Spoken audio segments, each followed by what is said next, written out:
Caddis Maximus here. Finally got myself a set of these Craftsman Reflex USA ratcheting crescent wrenches, or ratcheting adjustable wrenches. These are patented, and apparently they only made 6 and 8 inch. I don't think they made any other sizes. These came out in 2003, so I'm about 20 years too late, but Popular Science called these the best of what's new. And they were an early version of a shot at a ratcheting crescent wrench. Ratcheting crescent wrenches is certainly a unique design. I kind of like the way it looks because it has a bunch of heavy-duty rivets. It is made out of plate steel, but it's pretty solid. Just because all the plates everywhere are all just stacked up to be, you know, full cross-section. No, like, there's only a couple little missing gaps for it to operate. And generally how it works is the handle has this pivot. The screw is in this kind of box frame. And what it does is it just pulls the jaw back and forth when you do the ratcheting action, and kind of allows a little bit more play with the teeth, because the way this drops down, when you go into the forward position, it drives the screw back up into position, and then you're able to turn the fastener. I'll demonstrate that in a second here. The little one's just the same way. Now, the only issue with this being ratcheting is it has a pretty strong spring in it, and as soon as the bolt fastener gets loose, it's not going to ratchet anymore. So this is how it generally works. It's actually really a simple, reliable, and effective design. I really like it. The jaws, surprisingly enough, as I'm going around and ratcheting, they are really stiff. And that's the one issue. They will break a bolt, and if it's kind of, you know, rusted, then they'll work.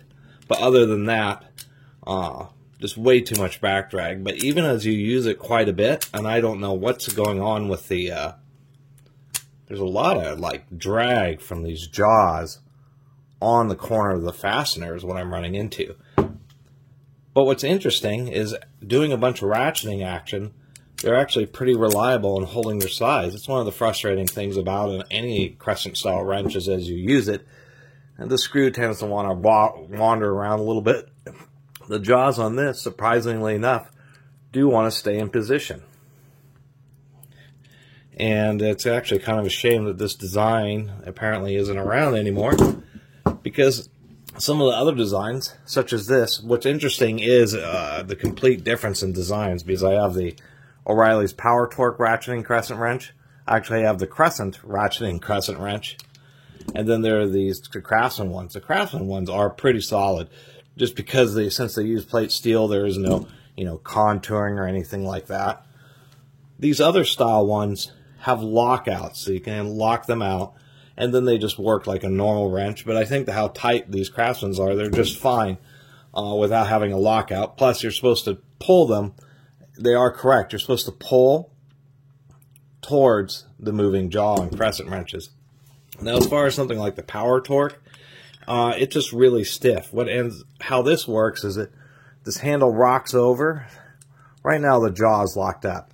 But when the handle, you have it unlocked, and if you rock the handle over, it will unlock the screw, and that's how it does its ratcheting action. As soon as the handle goes back in the normal position, it locks out. So the idea with this is quite similar.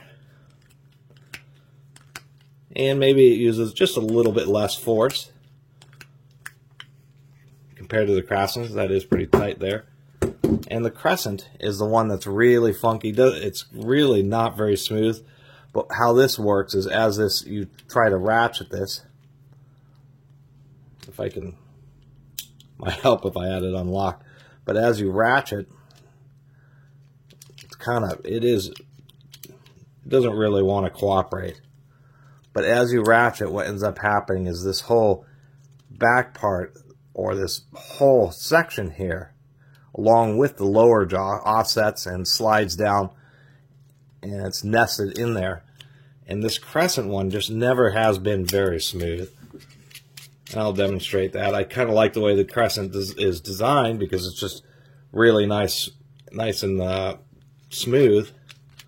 I'll have to say it does have the lowest back drag. And actually, when you get it on a fastener, it seems to be working just a little bit better. I think I was really critical of this Crescent a long time ago when I used it, but to tell you the truth, it doesn't quite grip the same. Like right here, I'm having trouble with it. Unless you really get it on a flat, it doesn't kind of want to, you know, self-operate, or it doesn't clamp down hard enough. So I guess that's kind of the issue with these Craftsmans here, is that they work really reliable, but they have a really stiff spring. See, these, you know, as soon as you get over, it wants to snap right onto the flats. And I think it's part of what makes them, you know, they ratchet really well, but this thing has a huge amount of back drag. As soon as you break a bolt, you're not getting any ratcheting action out of it. Wow. I mean, this thing is super stiff. So these other designs are smoother. Turns out that this one, when you're putting the pressure in just the right location, in combination with pulling the handle, it does want to slide pretty well.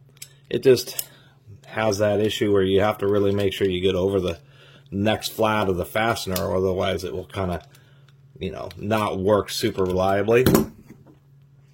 And we go back to the power torque again. The power torque is kind of like in the middle. So that's kind of interesting. In rambling a bunch about other ratcheting adjustable wrenches, but just trying to get the impression for these Craftsmans. And that is impression. I do like the design, even though they're not, you know, forged in ground steel like these Crescents, or, you know, forged. Same thing with the power torque. I think they did a good job with the compromise of the plate steel. The plate steel is gonna be preheat treated, so there's that going for it. And they just threw an absolute pile of rivets into these things. I think they're a cool idea, but I can see why they probably weren't super common, just because. And it wasn't for the cost. I guess this you know, the two-piece set was often on sale back in the mid-2000s for 20 or 30 bucks, and even on eBay, these things are all over eBay for a pretty good price. I think as far as actually using an adjustable ratcheting crescent wrench, those Craftsmans are just the simplest and the most straightforward and the most reliable in operation. They just have a huge amount of resistance. But the way this design works, the way particles can get out of this mechanism pretty easily if dirt gets in there. This one, like on the power torque, the issue here is if this gets cruddy here, then this thing is going to want to jam and not really, either it'll slide back and get stuck, or it'll have issues under situations where it really does get pretty grind up, which adjustable wrenches do. And that's probably the biggest Achilles heel of this Crescent, is the way this thing slides. These jaws slide together and are nested. When grit gets in there, these things aren't going to work basically at all. So the Craftsmans, they did a good job. Too bad they're a thing of the past, and it would have been nice if they would have made larger than just a 6 or an 8 inch. It would have been cool to have 10 or 12 or 15 or even 18. Big old versions of these. Anyway, I rambled on probably long enough. One thing I will mention I also like about the Craftsman is because the handle is forcibly moving the threaded screw, so you can have these adjusted pretty tight. Say you're worried about stripping out a fastener, what you can do, and I thought this was an interesting aspect, is you can get it super tight, pull it out, and actually over tighten it a little bit, and then what you do is you release the jaws, and it kind of becomes like those wrench pliers or a Knipex. Since this is not fully seated, as you're pulling on the handle, it's pushing against the screw threads, actually pulling the jaw tighter. So if you're in a certain situation, you can actually do that kind of a hack. I could even get this a little closer here. Actually, it's really easy to push up on that, get it on the fastener, and now as I pull on it, it ensures that it stays extra tight. And even gets tighter the harder I pull on it. So that is an interesting aspect of this Craftsman design that these other two can't achieve. I don't believe this Craftsman actually forces the jaws together. Not really. The handle doesn't force the jaws together like the Craftsman does. Okay, I'm going to shut up. I really appreciate everybody who's been watching and subscribing. And if you haven't subscribed, please do. Until next time, Catus Maximus out.